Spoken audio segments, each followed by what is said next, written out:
This was a long time ago, back when I was still dating guys. And I'm going to tell you how long ago this was. Private companies did not have direct deposit. That's how long ago this was. This man worked at the bank, the local bank where I cashed my paycheck at, right? He was fine, okay, fine. This was one beautiful ass specimen for a man. He was gorgeous. Now, all the men that I was with up until then was exactly my height. Well, my 18-year-old father, me and him the same height. But everybody else was shorter than me. I'm talking about like, hey boo, how you doing short? I'm 5 feet 9.5 inches tall. So the fact that this man was over 6 feet, he was like 6'3", 6'4", honey, I was ready. You hear me? He had that beautiful black skin, the coke, it just looked like he bled cocoa butter. He was just gorgeous. He had locks in his hair. And his hair wasn't nappy. I'm not talking about them Lil Wayne locks. I'm not talking about them. I'm talking about that good hair. Like, you don't know what type of heritage he has. Like, do he have Indian in his family hair? Like, his locks was just silky. Like, they need to be on a Revlon commercial or something. This man was fine, okay? So, we started dating. I've always been the type that if me and you getting to know each other, I had like a 90-day rule or a 3-month rule or something. I would not sleep with you for at least 3, sometimes 4 months. I have to get to know you. My wife is the only person that has ever been able to break that. That's another story time, okay? So we were dating. He was the perfect gentleman. He was so sweet. He was actually interested in me and what was important to me and what I wanted to do. It was just, he was the complete opposite of any guy that I've dated up to that point. He was awesome. So the time came to do it. Now, I ain't never cheat on nobody. I don't mess with multiple people at the same time. That ain't what I do. So when it was time to do it was time to do it because your girl was ready, okay? So I made dinner. Mind you, we got to know each other. So I found out his favorite things. So I made him his favorite meal. I invited him over. My daughter wasn't home that weekend, so we about to get busy. You know, that was my plan. We was getting busy. So the house was smelling good. I had a little Jodeci playing on the radio. I had a little Jodeci CD. You heard me say CD, y'all. That's how long ago this was. And when he came, I had on this see-through long floor lift robe, nothing on under it. So when he came through the door, honey, he took me right there on the couch and ate it up. What dinner on the table? He ate me like I was the last turkey that will ever be at a Thanksgiving dinner. He tore it up. He is the only man that if I will be able to grade foreplay for the men I've been with, he is the only man that would get an A+++. Like, that was amazing, right? So then, after he did everything he wanted to do right then, because see, if it was up to me, he could have finished right then and there, because I was ready. You don't need to do no more. Like, let's dive in. No. This tall, beautiful specimen picked my big ass up. Picked me up. Carried me to the room. Laid me down. Went back in. So, baby, he went back in. I was like, oh, so he ready. He ready. So then, as he doing what he do, you know, I'm the type that I don't like to keep my eyes closed and stuff like that because I'm nosy. So I'll be like this. Like, I'm peeking. So I seen him pull out the gold wrapper. So now I'm excited, right? I'm excited. He pulled out the gold wrapper. I'm like, oh, I'm going to be limping them all. Thank you, Lord. I'm like, so I'm ready.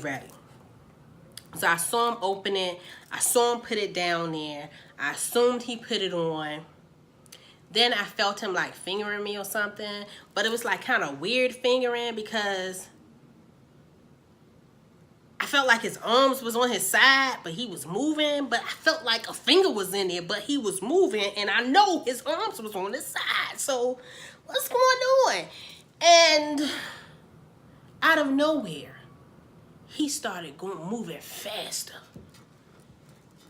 and faster and faster. And now he's like, oh, you're the best and all of this stuff. And I'm like, hold up. Mind you, I'm still laying there because I'm still trying to figure out if I'm being fingered or not, right? And so I'm like, hold up. Next thing you know, he started growling.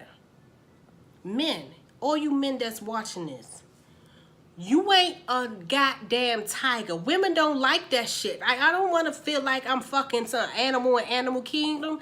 Keep that growling stuff to yourself, because that would have turned me on if that finger didn't. So he started growling, and I'm like, I'm laying there, I'm moving, like, I think he's in. Oh, I think he's in. Is it in? Like, now I'm sad because now I'm realizing that it wasn't a finger because both his arms was on his side. So if his arms on his side, how can he be fingering me? And it was just, it was horrible. And out of nowhere, I opened my eyes. And as soon as I opened my eyes, because I needed to see his face, because his face is going to tell me if that's his thing or if that's this thing. Like, and I opened my eyes and I looked at him and I said, this bitch dick is little. I said that to myself. I ain't said that to him. And out of nowhere, sweat dripped in my eyeball. Honey, you don't know pain. Pain hit different when that pain comes from sweat in your eyeball. Oh my God, I don't know why men sweat so bad. Like, that's something I do not miss about being with men. Like, why y'all so sweaty? Like, that is not a turn on at all. And at that point, I said, stop. And he was like, oh my God. He said, oh, something wrong.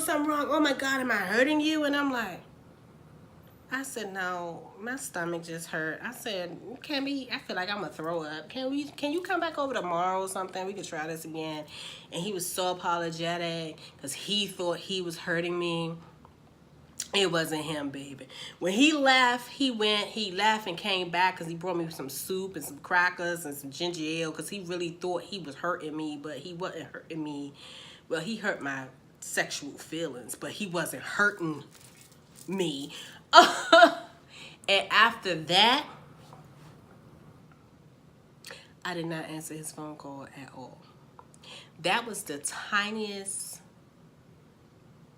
pencil I ever seen in my life. And this is the bad thing. When I told him to get up and he moved back, he still had his 2 fingers on it.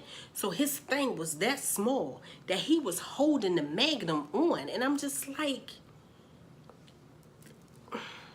stay in your lane. If you a lifestyle man, be a lifestyle man, because sometimes men with the small joints, they still can break your back somehow. So just stay in your lane. But getting a bigger condom when you can't fit it, that's just make you look a little ridiculous.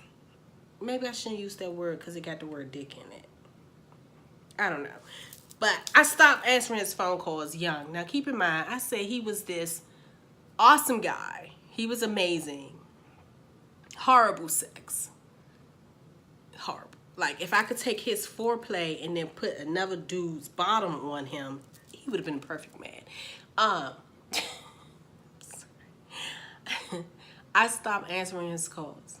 And it was so awkward. It was so awkward because, keep in mind, this is where I go cash my paycheck at. So 2 weeks later, I had to go cash my paycheck. And it was him and another teller. And it came up, it's my turn to go cash my check. And it was a lady behind me. I said, ma'am, you can go here in front of me just so I wouldn't go in his line. And the whole time I'm at the other teller, I could feel him looking at me. And I felt so bad because he really liked me. I mean, I'm more mature now. I don't do that. You know, I didn't do that to my wife, you know, because, you know, the girl got skills. But I don't do that, you know. I don't even know why I curried him like that. I think I was just so mad because I was anticipating so much more. And during those months that we were dating, he had so much rap. Like, he was talking so much, and how girls said he was a porn star and he can do this, and they call him Mr. Goodbar and this, that, and the other. And I don't understand what type of Mr. Goodbar. They must have been talking about the little miniature size that come in the Halloween bags or something, because it wasn't a regular size Mr. Goodbar. It was just so much. That has gotta be the worst sex of my life. The worst sex of my life. Keep in mind, I've had a girl hump my leg like a puppy. I did a story time on that. I had a man cry while we was doing it. This right here was the worst sex, and I believe it was the worst sex in my life because I didn't know I was sexing. Like, how you not know you getting it? I literally thought he was trying to tickle my insides with his fingers.